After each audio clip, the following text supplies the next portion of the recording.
The scriptures tell us right from the very beginning in the book of Genesis that we, human beings, are made in the image and likeness of God. And with this understanding, the scriptures turn our attention forward, looking towards a union with God. For he is, we're told, the fulfillment of all human longing.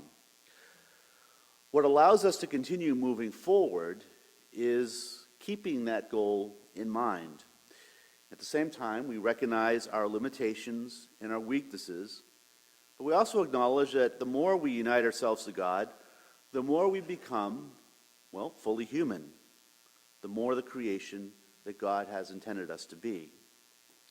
It is a process of the imperfect seeking perfection, a process that cannot be completed on our own. We need God's help. We need the help of the one who is perfection. This begins, we're told today, by listening to the Word, not just being entertained by it or inspired by it, but allowing the Word to be heard in the very depths of our being, allowing the Word of God to take root in our hearts and to bear fruit in our actions. This requires a commitment on our part to allow the Word to do its work within us, to transform us, to help us grow as those that God has intended us to be. The reality is, like King David in our first reading today, we can become impatient, and the focus turns from trusting God to what I can do. And we put ourselves in a position of power over God. The imperfect seeks to be in charge of the perfect.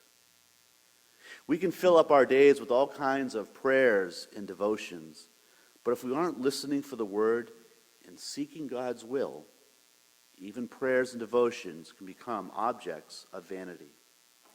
So as we gather at the table of the Word today, we ask the Lord to help us to open our minds and our hearts to His Word, to help us to hear Him calling out to us, to help us have the courage that we need to allow Him to transform us into the beings He's created us, intended us to be.